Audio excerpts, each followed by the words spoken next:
accueillir chaleureusement avec moi Madame Amel Makhlouf, experte internationale en climat et énergie durable, avec plus de 20 ans d'expérience en Afrique, en Europe, dans la région méditerranéenne et dans le monde arabe. Amel a dirigé des programmes pour l'ONU, la Banque mondiale et l'Union européenne, a coordonné le projet Climat Med de l'Union européenne axé sur les politiques climatiques, le financement des projets et le renforcement des capacités locales pour l'action climatique. Fait notable, elle est diplômée pionnière en ingénierie aérospatiale et une figure clé des collaborations d'ingénierie méditerranéenne. Forte de sa profonde connaissance de la finance climatique et du développement durable, ML, bienvenue à notre série interview de ICWS. Merci de nous rejoindre. Et on se lance directement dans les questions. ML, comment les pays africains peuvent-ils exploiter efficacement le financement climatique pour développer des infrastructures résilientes aujourd'hui? Alors, merci beaucoup. D'abord, je tiens à vous remercier, Salim, et remercier l'ICWS. Je vous félicite pour cette initiative de International Climate Webinar Series. Et donc, merci beaucoup pour cette opportunité pour discuter de sujets aussi importants que la finance climatique pour les pays africains. La question qui se pose actuellement, comment les pays africains peuvent-ils exploiter efficacement le financement climatique, justement?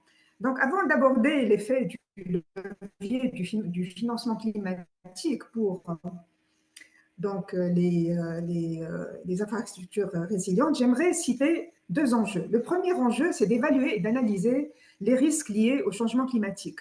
Parce que si on pense au financement climatique, il faut absolument que les investisseurs, les gouvernements publics, les financiers comprennent les impacts des risques climatiques en Afrique. Donc, il s'agit d'intégrer ces mesures des risques climatiques dans les différents programmes, les processus de planification, de politique, de stratégie, etc., sur justement les projets d'infrastructures résilientes dans les pays africains. Donc, en fait, et le deuxième enjeu, c'est d'intégrer justement la résilience climatique dans le développement des infrastructures. Donc, comment tirer parti de l'allocation? On peut, par exemple, tirer parti de l'allocation budgétaire de la planification des processus, qui est une allocation publique, budgétaire publique. C'est-à-dire, chaque pays africain, il a une allocation budgétaire qui est dédiée à la résilience, aux infrastructures. Donc, il s'agit d'intégrer la résilience climatique dans ces infrastructures. Comment? Il y a des programmes, des stratégies. Par exemple, je cite les stratégies d'adaptation, qui sont en général décidées dans des stratégies qu'on appelle les plans nationaux d'adaptation, ou bien les études d'impact sur l'environnement également. Donc, il s'agit d'intégrer des infrastructures résilientes, des mécanismes pour des infrastructures résilientes dans les plans nationaux d'adaptation. Également dans les contributions déterminées nationales. Il faut absolument intégrer donc les programmes pour des infrastructures résilientes dans les contributions déterminées.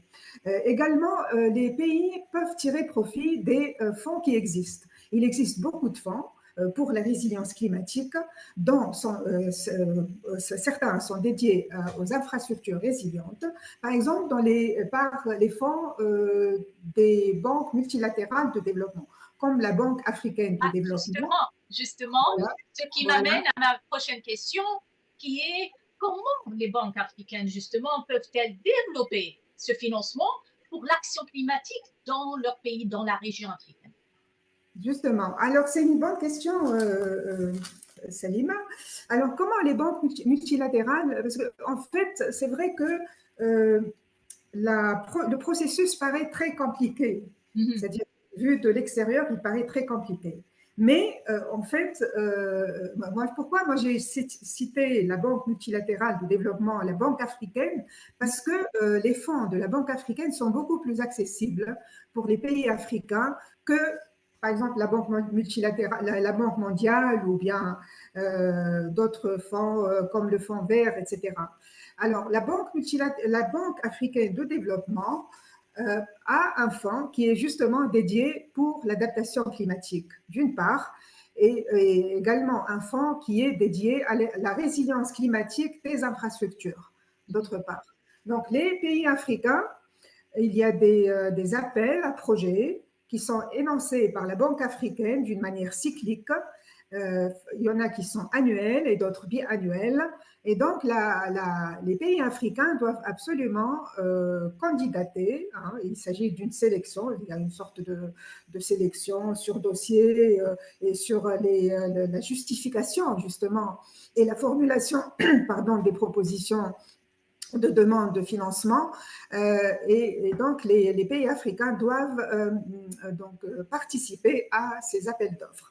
Mais bon, c'est vrai qu'il y a une difficulté pour justement, comme vous le savez, c'est pas facile de rédiger des propositions techniques et financières et la Banque africaine de développement justement peut assister ce qu'on appelle le readiness. Readiness, c'est une période, disons, un programme de préparation des pays pour être capable de répondre aux appels d'offres techniques et financières. Merci beaucoup.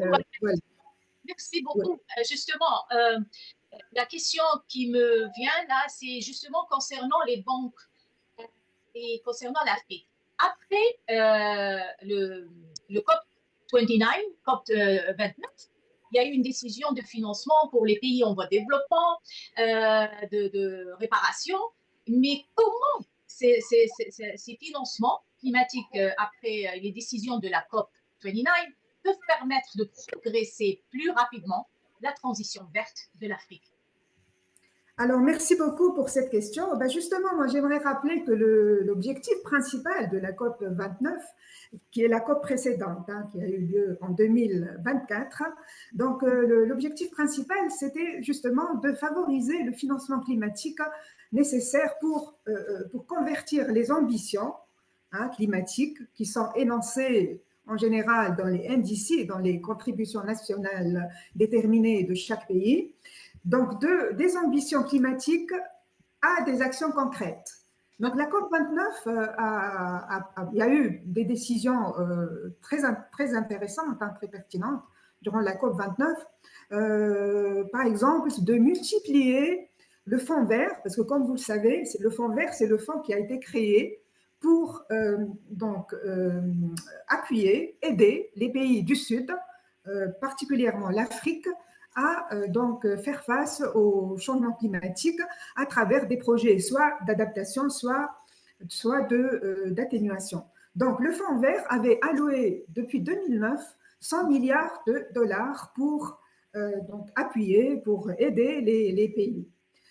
Oui. Justement, en parlant d'aider les pays, on sait très bien que les pays africains subsahariens sont les plus impactés. Et comment peut-on adapter ces financements et ces mécanismes pour justement aller aux besoins de ces pays, précisément? Oui, justement, en fait, on peut dire que la part des pays africains, pas seulement subsahariens, Salima, même les pays du nord de l'Afrique, n'ont pas vraiment bénéficié du Fonds vert jusque-là. Hein. C'est très, très timide. Hein. Disons que le Fonds vert a beaucoup financé des pays de l'Asie, hein, des pays de l'Amérique latine, beaucoup plus que les pays africains. Même si maintenant, en fait, je voulais dire aussi que maintenant, on a triplé, en fait, la COP29 a triplé le montant alloué au Fonds vert qui est devenu de 300 milliards de dollars. Alors, comment les pays africains peuvent accéder à ces 300 milliards de dollars? Justement, en fait, je reviens ici donc aux instruments africains et la Banque africaine de développement qui a suite à cette décision de tripler donc le fonds vert, la Banque africaine de développement a mis en place des mécanismes, des instruments et des mécanismes pour assister les pays africains. Donc, je répète toujours qu'à travers la Banque africaine, je pense que c'est le moyen le plus efficace. pour donc les pays africains pour accéder au financement. Sinon, la COP29 a également établi un collectif, hein, on appelle ça le collectif quantifié sur le financement climatique, c'est le NCQG. Il vise justement à aligner donc les besoins en financement des pays africains sur l'accord de Paris, en fait. Et puis, il offre une aide aux pays africains, justement, les moins avancés aussi, les pays en développement et, ce qu'on appelle les États insulaires pour atteindre leur CDN. Donc, à travers ce financement, les pays africains peuvent finalement implémenter, réaliser les actions qu'ils ont déjà planifiées dans leur contribution déterminée nationale.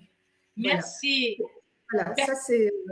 Merci beaucoup, Amel, pour ces informations très intéressantes.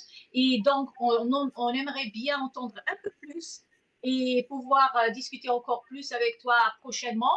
Donc, je t'invite avec plaisir à rejoindre le prochain webinaire et discussion, la troisième discussion de ICWS African Chapter en octobre le 16 cette année. Et j'espère que tu seras parmi nos invités experts pour continuer cette discussion sur la transition verte pour l'Afrique et la transformation digitale qui s'ensuit.